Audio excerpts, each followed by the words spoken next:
నెల్లూరు జిల్లాలో కోవూరు నియోజకవర్గం అవినీతి అక్రమాల్లో మొదటి స్థానంలో ఉందని మాజీ మంత్రి కాకాని గోవర్ధన్ రెడ్డి ఆరోపించారు. స్థానిక సంస్థల ప్రజాప్రతినిధుల పట్ల అధికారుల అనుచిత ప్రవర్తనకు నిరసనగా కొడవలూరులో వైసీపీ నాయకులు ర్యాలీ నిర్వహించి ఎంపీడీఓ కార్యాలయం ఎదుట ధర్నా చేపట్టారు. ఈ కార్యక్రమంలో మాజీ ఎమ్మెల్యే నల్లపురెడ్డి ప్రసన్నకుమార్ రెడ్డితో కలిసి కాకాని పాల్గొన్నారు. అవినీతిలో కీర్తి ప్రతిష్టలు సాధించిన ఘనత తెలుగుదేశం పార్టీకే దక్కిందని ఈ సందర్భంగా కాకాని విమర్శించారు. పేద ప్రజల కోసం పనిచేసే నాయకులు అధికారులు లేరని దుయ్యబట్టారు. పాలిచ్చే పాడిబర్రెను వదిలిపెట్టి మేతమేసే దున్నపోతను తెచ్చుకున్నట్లు రాష్ట్ర పరిస్థితి తయారైందన్నారు. రాష్ట్రంలో తెలుగుదేశం ప్రభుత్వం అధికారంలోకి వచ్చిన తరువాత జిల్లా కలెక్టర్ దగ్గర నుంచి క్రింది స్థాయి అధికారుల వరకు అందరూ తెలుగుదేశం పార్టీ కార్యకర్తల్లా పనిచేస్తున్నారని విమర్శించారు. వైసీపీ పార్టీ అధికారంలో ఉన్నప్పుడు రాష్ట్రంలో ఎక్కడా వేరే పార్టీలకు సంబంధించిన వ్యక్తుల పనులు చేయొద్దని అధికారులను ఆదేశించలేదని మాజీ ఎమ్మెల్యే ప్రసన్నకుమార్ రెడ్డి అన్నారు. మోడీ సహకారంతో ఈవీఎంలతో గెలిచిన తెలుగుదేశం పార్టీ నాయకులకు కళ్లు నెత్తికెక్కాయని ఆయన దుయ్యబట్టారు. ప్రజల ఓట్లతో గెలిచుంటే ప్రజల బాధలు పరిపాలన తెలుస్తుందన్నారు. అధికారులు నిజాయితీగా పనిచేయాలని ఇష్టమొచ్చినట్లు ప్రవర్తిస్తే ప్రతి ఒక్కరిని గుర్తుపెట్టుకుంటామన్నారు. 2027లో ఎన్నికలు వస్తున్నాయని ఖచ్చితంగా వైఎస్ జగన్మోహన్ రెడ్డి ముఖ్యమంత్రి అవడం ఖాయమన్నారు.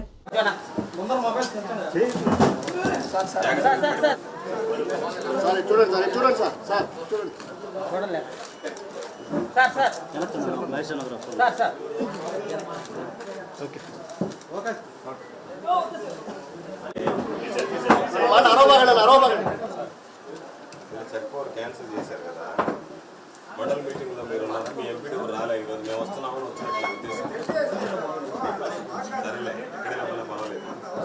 మామూలుగా మా వాళ్ళు కూడా అధికారం శాశ్వతం కాదు. ప్రజలు ఆశీర్వదిస్తే, భగవంతుడు ఆశీర్వదిస్తే అధికారంలోకి వస్తాం, ఎమ్మెల్యేలుగా గెలుస్తాం, ఎంపీలుగా గెలుస్తాం. ఎన్నికలప్పుడే పార్టీలు, ఎన్నికల అనంతరం పార్టీలకు అతీతంగా గెలిచిన వాళ్ళు, అధికారంలోకి వచ్చిన వాళ్ళు పనిచేయాలి. మనము ఉన్నాం. జగన్మోహన్ రెడ్డి గారు 5 సంవత్సరాలు ముఖ్యమంత్రిగా ఉన్నారు, గోవర్ధన్ రెడ్డి గారు మంత్రిగా ఉన్నారు, మేమంతా ఎమ్మెల్యేలు ఉన్నాం.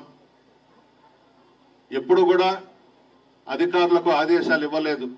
ఇతర పార్టీల వాళ్ళు మీ ఆఫీసులకు వస్తే లోపలికి రానివ్వబాకండి, పనులు చేయొద్దని చెప్పి ఫ్రీగా వదిలేసేయమన్నాం. మా అధికారులు కూడా అదే విధంగా పనిచేశారు. వాళ్ళను కూడా దగ్గరకు తీసుకొని వాళ్ళు చెప్పిన విషయాలు కూడా విని పరిపాలన అంటే ఆ విధంగా ఉండాలి. ఈవీఎంలతో గెలిచారు కదా, అందువల్ల కళ్ళు నెత్తికెక్కుండాయి. ప్రజలు ఓట్లేసి గెలుచుంటే ప్రజల బాధలు, రాష్ట్రాన్ని అభివృద్ధి చేయాలనే తపన ఉండుండేది. మోడీ గారి సహకారంతో ఈవీఎంలతో అధికారంలోకి వచ్చి ఇటువంటివి చలాయిస్తా ఉన్నారు. పేదవాళ్ళు, ఎస్సీ, ఎస్టీ, బీసీ, ముస్లిం మైనారిటీ సర్పంచులు, వాళ్ళ మీద నా మీ ప్రతాపం, విఓఏల మీద నా మీ ప్రతాపం, అన్యం పుణ్యం ఎరగని ఫీల్డ్ అసిస్టెంట్ల మీద నా మీ ప్రతాపం. ఒక్కటే చెప్తున్నా, నేను ఇక్కడ ఎమ్మెల్యేగా జగన్మోహన్ రెడ్డి గారి నాయకత్వంలో పనిచేసినప్పుడు బుచ్చిరెడ్డిపాళెం మండలంలో కొట్టాలలో ఆనాడు తెలుగుదేశం పార్టీలో ఉన్నటువంటి పుట్టా సుబ్రహ్మణ్యం నాయుడిని వైఎస్ఆర్ కాంగ్రెస్ పార్టీ నాయకుడు కొడితే అతని తరపున నేను సుబ్రహ్మణ్యం నాయుడికి క్షమాపణ చెప్పాను. ఆ విధంగా ఉండాలి. ఏదో అధికారంలోకి వచ్చాము, మనం ఏం చేసినా చెల్లుబాటు అవుతుంది అని అనేది కరెక్ట్ కాదు. విఓఏలను కూడా మేము అధికారంలో ఉన్నప్పుడు 2-3 మాత్రమే తొలగించాం. ఎందుకు తొలగించాం? అవినీతికి పాల్పడ్డారని, డబ్బులు తినేశారని పొదుపు సంఘాలకు సంబంధించిన మహిళలు వచ్చి మాకు రిప్రజెంటేషన్ ఇస్తే కలెక్టర్ గారి ద్వారా ఎంక్వైరీ చేయించి తొలగించామే తప్ప వాళ్ళు తెలుగుదేశం పార్టీ అనో, కాంగ్రెస్ పార్టీ అనో, సిపిఎం అనో, బీజేపీ అనో, సిపిఐ అనో మేము తొలగించాల అవసరం కూడా మాకు లేదు. విఓఏలు కూడా పేదవాళ్లే, వాళ్ళు కూడా ఆర్థికంగా వెనకబడిన వాళ్లే. ఫీల్డ్ అసిస్టెంట్లను కూడా మేము ఎవరిని తొలగించలేదు. ఈరోజు అధికారులు ఇష్టారాజ్యంగా వ్యవహరిస్తూ ఉన్నారు. 2 మాజీ మంత్రులు ఈరోజు ఇక్కడికి వస్తే ఎంపీడీఓ అని లేకుండా చేశారు. ఇక్కడ బుద్ధుందా నీకు ఎంపీడీఓ అని అడుగుతా ఉన్నాను నేను, సిగ్గుందా అని అడుగుతా ఉన్నా. ఎల్లకాలం ఈ ప్రభుత్వం ఉంటుందని అనుకుంటున్నావా నువ్వు? ఆ కొత్త వంగళ్ళు సర్పంచ్ని ఈఓ ఆర్డీ అంట, వాడు ఎక్కడి నుంచి వచ్చినాడో వాడినైతే మనం వదిలిపెట్టే ప్రసక్తే లేదు. వాడంటాడు ఆ మహిళను కూడా చూడకుండా నువ్వు ఒక్కదానివే నెల్లూరుకి రా, ఈ కొడవలూరు మండలం ఇన్ఛార్జి దగ్గరికి నిన్ను తీసుకువెళ్తాను, నీ చెక్ పవర్ రద్దు కాదు, నువ్వు కండువా కప్పించుకోమని మాట్లాడాడంటే ఆ ఈవో ఆర్డీని అడుగుతున్నా, నీకు భార్య లేదా అని అడుగుతా ఉన్నా, నీకు తల్లి లేదా అని అడుగుతా ఉన్నా, నీకు అక్క చెల్లెళ్ళు లేరా అని అడుగుతా ఉన్నా, సిగ్గుందా నీకని అడుగుతా ఉన్నాను. ఒక పేద మహిళ దళిత సర్పంచ్ని నువ్వు ఒంటరిగా రమ్మని నెల్లూరుకు పిలుస్తావా? ఇదేనా ప్రభుత్వం అంటే? ఇదేనా పరిపాలన అంటే? సిగ్గుండొద్దు, మానండి, నిజాయితీగా వ్యవహరించండి. అధికారులకైతే మనవి చేస్తా ఉన్నా, ఎలక్షన్స్ రాబోతా ఉన్నాయి 2027లోనే. మరలా జగన్మోహన్ రెడ్డి గారు ముఖ్యమంత్రిగా ఆ సీట్లో కూర్చోబోతున్నారు. ప్రజలందరూ కూడా ఇప్పటికే 8 నెలలకే విసిగి వేసారిపోయినారు ఈ ప్రభుత్వం మీద. ఎలాగో మీరెవ్వరూ కూడా తెలుగుదేశం పార్టీకి కానీ జనసేన పార్టీకి కానీ ఓట్లు వేయలేదు. మీరేసింది ఫ్యాన్ గుర్తుకే మనకు వచ్చింది 40% ఓట్లు వచ్చినాయి. ఈవీఎంలను అడ్డం పెట్టుకొని అధికారంలోకి వచ్చి మన మీద పెత్తనం చేస్తా ఉన్నారు.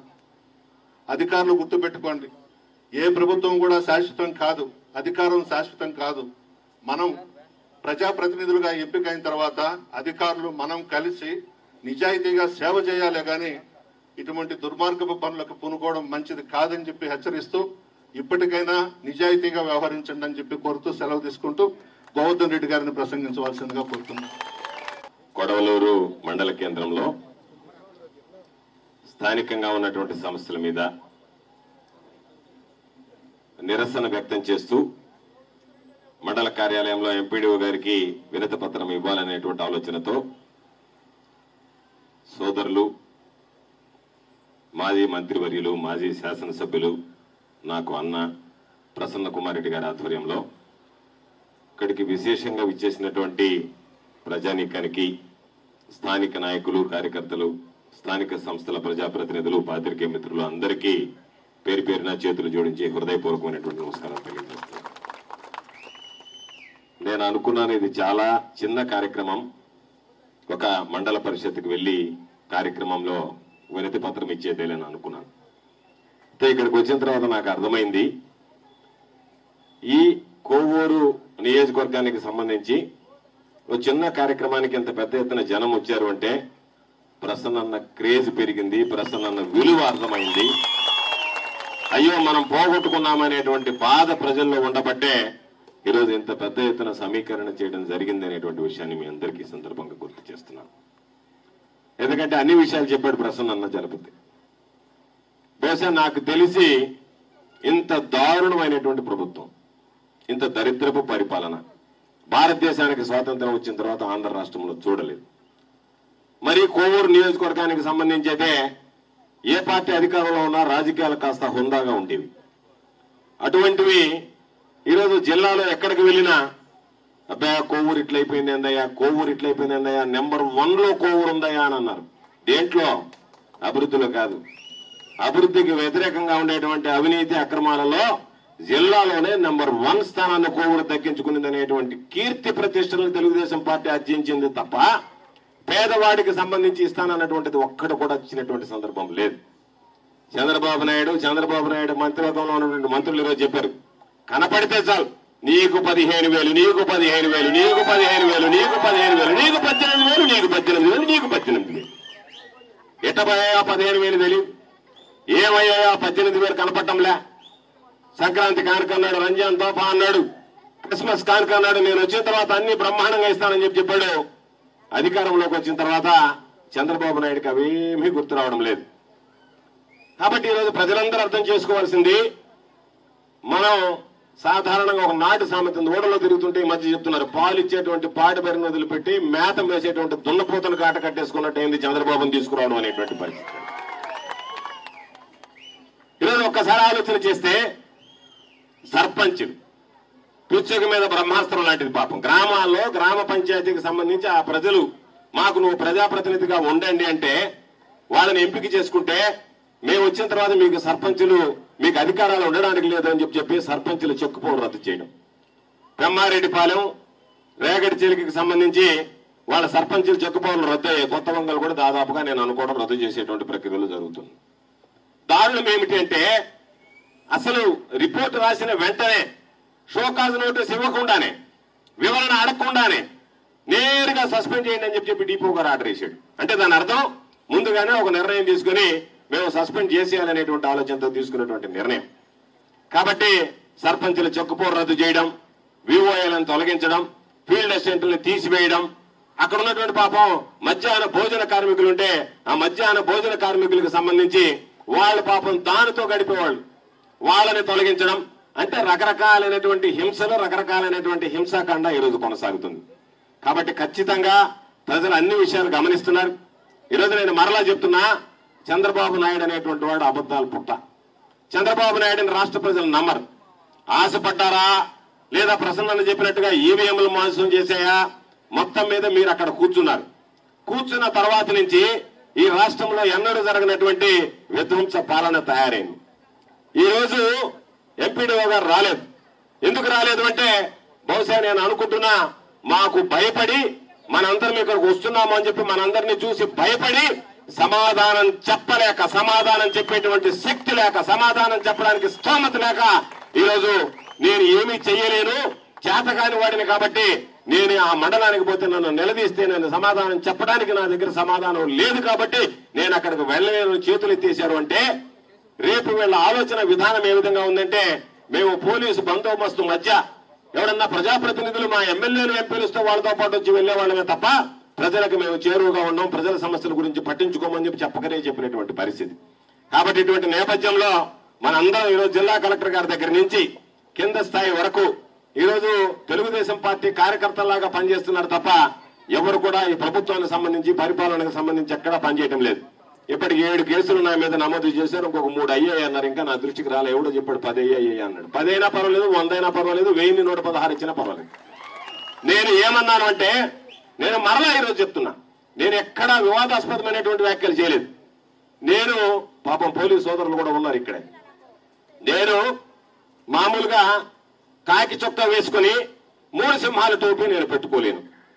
ఎందుకంటే దానికి సంబంధించి పోలీసు విభాగం అనేటువంటిది చట్ట ప్రకారం వీళ్ళు విధులు నిర్వహించాలి అంటే వీళ్ళు ఉండాలి, కఠినంగా వ్యవహరించి రాష్ట్రంలో శాంతి భద్రతలను కాపాడాలి అని చెప్పి కాకి బట్టలు ఇచ్చి 3 సింహాలతో కూడినటువంటి టోపీ ఇచ్చారు. అది అందరూ పెట్టుకునేటువంటిది కాదు, ఉద్యోగుల్లో ఒక పవిత్రమైనటువంటి ఉద్యోగం. అటువంటి ఉద్యోగ బాధ్యతలు నిర్వహించే వాళ్లే ఈరోజు నేరుగా తీసుకొచ్చి మన వాళ్ళని కొట్టడం, దూషించడం, దుర్భాషలాడడం, రకరకాలైనటువంటివన్నీ చేస్తే సంఘ విద్రోహ శక్తుల్ని కట్టడి చేయాల్సినటువంటి పోలీసు వ్యవస్థే ఈరోజు వారిలే ఈరోజు అది విక్రమించి చట్టాన్ని అతిక్రమించి ప్రవర్తిస్తుంటే ఏమి చేయాలని తెలియనటువంటి పరిస్థితుంది. కాబట్టి నేను మరలా చెప్తున్నా, మరలా ఈరోజు కొడవలూరులో మరొక కేసు బుక్ చేసిన నమ్మకం ఇబ్బంది లేదు. కానీ అక్రమాలకి, అన్యాయాలకి పాల్పడి వైఎస్ఆర్ కాంగ్రెస్ పార్టీ కార్యకర్తల్ని ఇబ్బందులకు గురి చేసేటువంటి ఏ ఒక్క అధికారిని విడిచిపెట్టాం, పోలీసులను విడిచిపెట్టం అనేటువంటి విషయాన్ని సందర్భంగా తెలియజేస్తున్నాను. విడిచిపెట్టేటువంటి ప్రసక్తే ఉండదు. కాబట్టి జగన్మోహన్ రెడ్డి గారు చెప్పినట్టుగా రెడ్ బుక్ పడలేదు, ఎల్లో బుక్ పడలేదు. మీరే మీ గ్రామంలో ఏ అధికారి మిమ్మల్ని ఇబ్బంది పెట్టాడో రాసుకోండి. గతంలో ఏదన్నా చిన్న పొరపాట్లు కార్యకర్తల వల్ల జరిగి ఈ ప్రభుత్వం వల్ల కానీ పరిపాలన వాటిని సవరిస్తాం, అవి మరలా తిరిగి దొరనివ్వం. ఎవరైతే మిమ్మల్ని ఇబ్బంది పెట్టారో మీరు చెప్పినటువంటి ప్రతి ఒక్క ఆ అధికారి, అక్రమంగా పనిచేసినటువంటి అధికారి మీద రేపు ఎప్పుడు ఎన్నికలు వచ్చినా వైఎస్ఆర్ కాంగ్రెస్ పార్టీ అధికారంలోకి వస్తుంది, చర్యలు తప్పవు అనేటువంటి విషయాన్ని సందర్భంగా మీ అందరికీ తెలియజేస్తున్నాను. అధికారులను హెచ్చరిస్తున్నాను. ఏ కుటుంబాలైతే అధికారులను హెచ్చరిస్తున్నాను, ఏ కుటుంబాలైతే ఈ రోజు మీ వల్ల మీరు చేసినటువంటి కార్యక్రమాల వల్ల గోడుగోడుమన్నాయో అంతకి 100 రెట్లు రేపటి రోజు మీ కుటుంబాలు ఇబ్బంది పడతాయనేటువంటి విషయాన్ని గమనించుకుని మసులుకుంటే మంచిది. అలా కాకుండా భిన్నంగా వ్యవహరిస్తాం, మా ఇష్ట ప్రకారం మేము ఏదో చేస్తాం. రేపు ప్రభుత్వం వచ్చిన తర్వాత పాపం చాలా మంది కలలు కంటున్నారు అధికారులు. ఏముందిలే, ఈ రోజు చాలా గట్టిగా మాట్లాడతారు, రేపు వచ్చిన తర్వాత ప్రసన్న కాకపోతే గోవర్ధన్ రెడ్డి లేడా, గోవర్ధన్ రెడ్డి లేకపోతే ఇంకొక ఆయన లేడా, ఆయన లేకపోతే ఈయన లేడా, ఎవరో ఒకరి దగ్గరికి పోయి ఏదో ఒక విధంగా వాళ్ళు మా ఉద్యోగం తీసుకుంటాం, ఒక 2 నెలలు 3 నెలలు కోపంగా ఉంటారు, తర్వాత చల్లారిపోద్దని.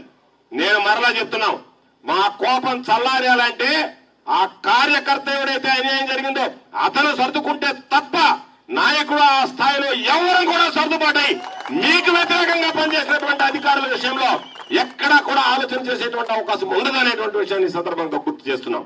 కాబట్టి తప్పనిసరిగా ఈ రోజు ఇంతమంది మీరు ఒక్కసారి గుర్తు చేసుకోండి. తెలుగుదేశం పార్టీ కళ్ళు తెరవాలి.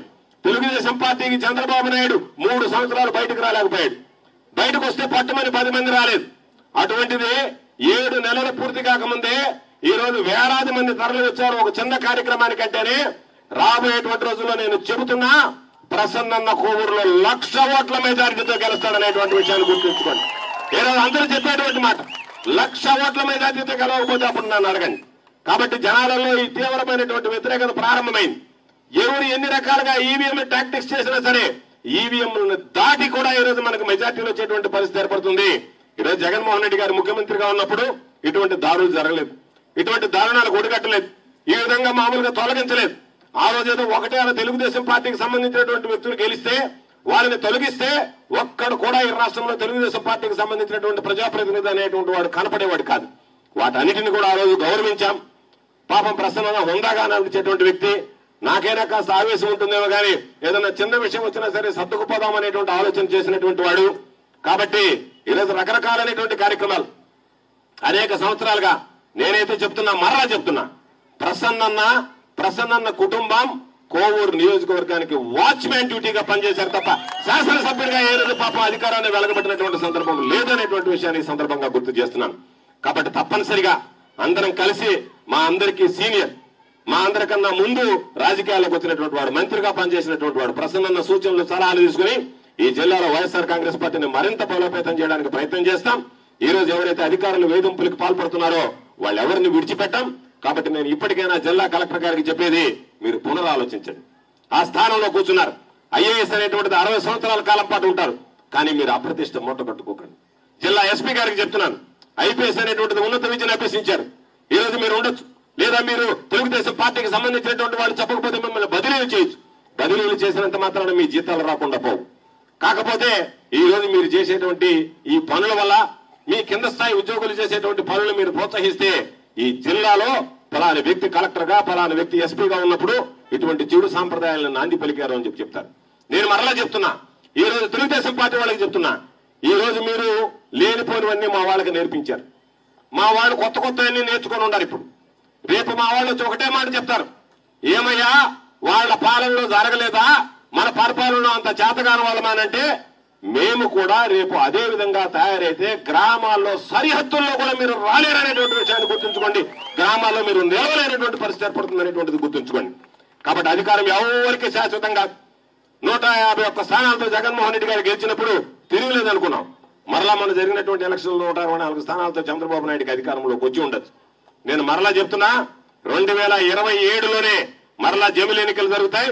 దాదాపుగా మరో 1.5 సంవత్సరంలో ఈ రాష్ట్రంలో మరలా వైఎస్ఆర్ కాంగ్రెస్ పార్టీ ప్రభుత్వం ఏర్పడడం, జగన్మోహన్ రెడ్డి గారు ముఖ్యమంత్రి కావడం ఖాయం. ఈ ప్రాంతాలకు సంబంధించి ప్రసన్న భారీ మెజారిటీతో మరలా ఈ రోజు చేసినటువంటి తప్పులు సరిదిద్దుకున్న మరలా గెలవడం ఖాయం. వీటన్నిటినీ దృష్టిలో పెట్టుకుని రాబోయేటువంటి రోజుల్లో ఈ 2 సంవత్సరాల కాలం ప్రజల కోసం, ప్రజల సమస్యల కోసం పోరాడతాం. రేపు అధికారం వచ్చిన తర్వాత ప్రజల సమస్యల పరిష్కారంతో పాటు ప్రజల సమస్యలకు ఎంత పరిష్కారానికి విలువనిస్తామో, కక్ష సాధింపులకు ఎవరైతే పాల్పడ్డారో వాళ్ళని ఎవరిని విడిచిపెట్టేటువంటి ప్రసక్తి ఉండదు అనేటువంటి విషయాన్ని సందర్భంగా మీ అందరికీ మనవి చేస్తూ, చిన్న కార్యక్రమం వచ్చిన సందర్భంలో పెద్ద ఎత్తున ఇచ్చేసి నిజంగా నేను ఊహించినటువంటి కార్యక్రమం.